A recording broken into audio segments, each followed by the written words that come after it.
مزید اچھی ویڈیو دیکھنے کے لیے سبسکرائب کیجیے IDTV چینل کو اور سب سے پہلے ویڈیو دیکھنے کے لیے بیل آئیکن پر کلک ضرور کیجیے۔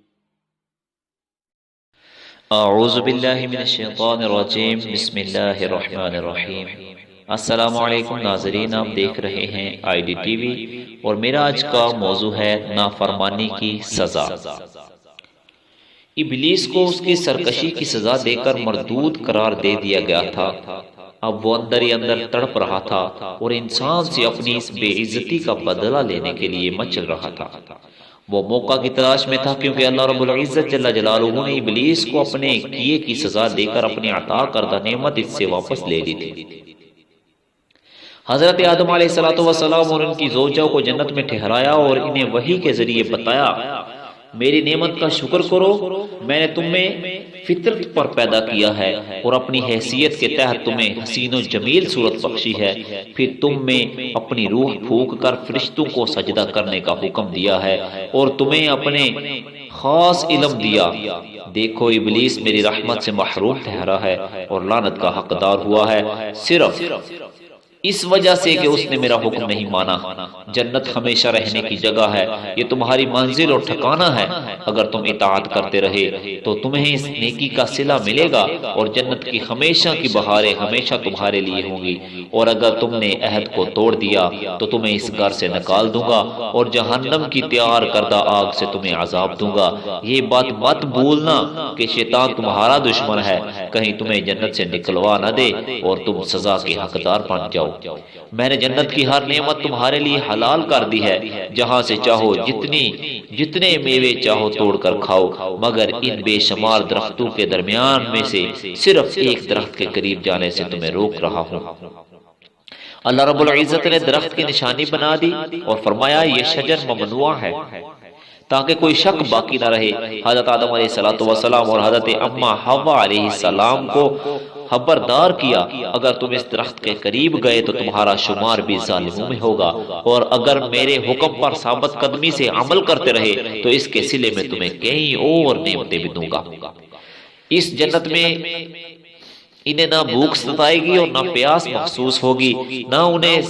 ستر چھپانا پڑے گا اور نہ ہی اکتاہٹ اور تھکاوٹ محسوس کریں گے۔ ارشاد باری تعالیٰ ہوا، اور ہم نے فرمایا اے آدم رہو تم اور تمہاری بیوی اس جنت میں اور دونوں کھاؤ اس سے جتنا چاہو جہاں سے چاہو، اور مت نزدیک جانا اس درخت کے، ورنہ ہو جاؤ گے اپنا حق تلف کرنے والوں سے۔ پھر ایک اور جگہ فرمایا بے شک تمہارے لیے یہ ہے کہ تمہیں نہ بھوک لگے گی یہاں اور نہ تم ننگے ہوگے، اور تمہیں نہ پیاس لگے گی یہاں اور نہ دھوپ ستائے گی۔ حضرت آدم علیہ السلام جنت میں رہنے لگے، جس چیز کی خواہش کرتے وہی حاصل ہو جاتی، اور جنت کی قائم رہنے والی نعمتوں سے اپنی آنکھوں کو لطف اندوز کرتے۔ شاید وہ جنت کے باغوں میں سیر کرتے ہوں گے اور درختوں کی گھنی اور خوشگوار چھاؤں میں بیٹھتے ہوں گے، جنت کے پھل توڑ کر کھاتے ہوں گے اور جنت کے میٹھے پانی سے پیاس بجاتے ہوں گے۔ باغ و بہار میں پھول بھی کھلتے ہیں، شاید وہ پھولوں کی مہک سے خود کو معطر کرتے ہوں گے۔ وہ اکیلے نہیں تھے، ان کی بیوی بھی جنت کی نعمتوں سے لطف اندوز ہو رہی تھی۔ ایک لمبے عرصے تک وہ جنت کی نعمتوں سے فائدہ اٹھاتے رہے۔ ابلیس بلا حضرت آدم علیہ السلام کے اس آرام و سکون کو کیسے برداشت کر سکتا تھا؟ انہیں جنتی بہاروں سے فائدہ اٹھاتے دیکھ کر جل بن جاتا۔ وہ تو رحمت خداوندی سے محروم ہو گیا تھا، وہ حضرت آدم علیہ السلام کو سجدہ نہ کرنے کی وجہ سے جنت سے دور ہو گیا تھا۔ اس نے پکا ارادہ کر لیا کہ وہ حضرت آدم علیہ السلام کی قدر اور سعادتوں کو ختم کر کے دم لے گا۔ کیا یہ وہی آدم نہیں جسے سجدہ نہ کرنے کی وجہ سے وہ بارگاہ الہی سے دھتکارا گیا اور ہمیشہ کے لیے اللہ رب العزت کی نعمتوں اور اس کی رضا کے حصول سے محروم کر دیا گیا؟ ہاں، اس انسان کی وجہ سے ہی تو مجھے دھتکارا گیا ہے۔ اے سجدہ نہ کر کے، اس کی تعظیم سے انکار کر کے وہ ہمیشہ کے لیے لعنت کا حقدار قرار دیا گیا۔ وہ آدم سے انتقام لے گا، وہ اس کی عزت کو داغدار کرے گا جس کے سامنے سجدہ کرنے اور جس کی فضیلت کے اعتراف پر اسے مجبور کیا گیا ہے۔ شیطان چپکے سے جنت میں گیا اور وسوسہ ڈال کر حضرت آدم علیہ السلام اما حوا علیہ السلام کو یہ یقین دلانے کی کوشش کی میں تمہارا سچا ہمدرد ہوں،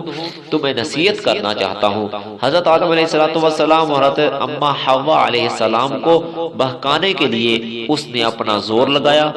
مکر و فریب کا کوئی ایسا طریقہ نہ چھوڑا جسے کام میں نہ لایا ہو، اس کے سامنے اپنی محبت کا اظہار کیا،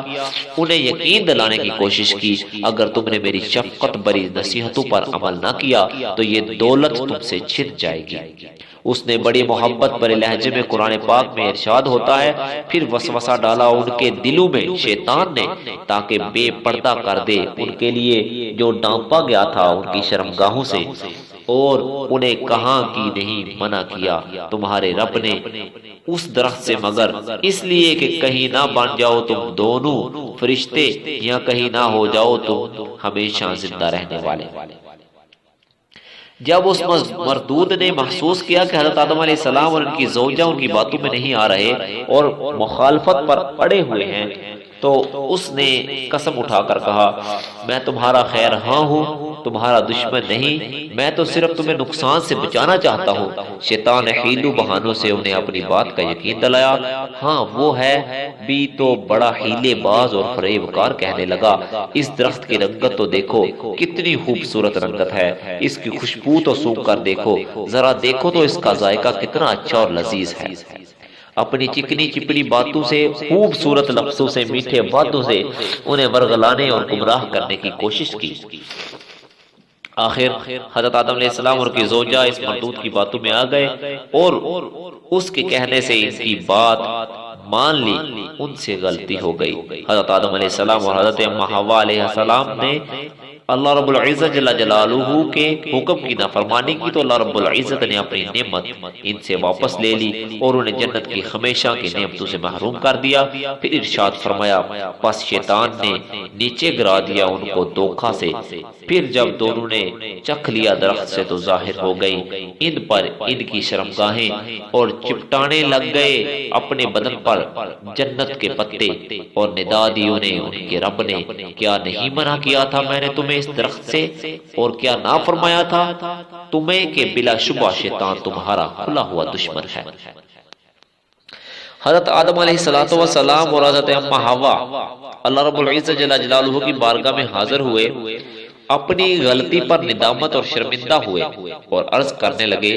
دونوں نے عرض کی اے ہمارے پروردگار، ہم نے ظلم کیا اپنی جانوں پر اور اگر نہ بخشش فرمائے تو ہمارے لیے اور نہ رحم فرمائے ہم پر تو یقیناً ہم نقصان اٹھانے والوں سے ہو جائیں گے۔ اللہ رب العزت نے فرمایا نیچے اتر جاؤ، تم ایک دوسرے کے دشمن ہو گئے اور تمہارے لیے زمین میں ٹھکانا ہے اور نفع اٹھانا ہے ایک وقت تک۔ آخر اللہ رب العزت نے ان کی توبہ قبول کر لی اور انہیں معاف فرما دیا۔ اللہ کریم کی اس بخشش سے حضرت آدم علیہ السلام اور حضرت اما حوا علیہ السلام کے سینے ٹھنڈے ہو گئے اور آنکھوں میں سکون و قرار چھا گیا۔ دل میں پھر سے جنت اور جنت کی نعمتوں کا خیال آیا اور یہ آرزو مچل اٹھی کاش وہ نوازش پھر ہو۔ اللہ رب العزت ان کی آرزو کو جانتا تھا اور ان کے دلوں سے واقف تھا، انہیں حکم دیا زمین پر اتر جاؤ، انہیں پھر سے خبردار کیا ابلیس اور انسان کے درمیان دشمنی ہے، یہ دشمنی قیامت تک باقی رہے گی، خبردار اس کے فتنے سے بچنا اور اس کے قریب میں نہ آنا۔ اور اللہ رب العزت جل جلالہ نے زمین کی زندگی میں حضرت آدم علیہ السلام کے لیے کئی ضرورتیں رکھ دی اور انہیں بتایا راحت و آرام اور درد ختم ہوا جنت سے نکلنے کے بعد، اب تمہیں ایک نئی طرح کی زندگی کا سامنا ہے، تمہیں دو راستوں میں سے ایک راستے کا انتخاب کرنا ہوگا، ہدایت کا راستہ یا گمراہی کا راستہ، ایمان یا فلاح کی راہ یا کفر و خسارے کی راہ۔ جو صراط مستقیم پر چلے گا اور اللہ کے بتائے ہوئے اصولوں کے مطابق زندگی بسر کرے گا وہ تو شیطان کے وسوسوں اور مکر و فریب سے محفوظ رہے گا، اور جو ان اصولوں کو چھوڑے گا اور شیطان کے ساتھ قدم ملا کر چلے گا اس اس کی زندگی تنگ ہو جائے گی، اس کا شمار ان بدبختوں میں ہونے لگے گا جن کی ساری باغ دوڑ اور محنت کا مرکز صرف دنیا کی زندگی کی آسائشیں ہوتا ہے، جنہیں عقل کی نعمت سے محروم کر دیا جاتا ہے، جو زندگی کی حقیقتوں سے منہ موڑ کر سمجھ رہے ہوتے ہیں کہ جو کچھ وہ کر رہے ہیں صحیح اور فلاح کی ضمانت ہے۔ اللہ رب العزت جل جلالہ ہمیں شیطان کے مکر و فریب سے بچنے کی توفیق عطا فرمائے اور ہمیں اپنی حفاظتوں میں محفوظ فرمائے۔ وآخر دعوانا الحمدللہ رب العالمین۔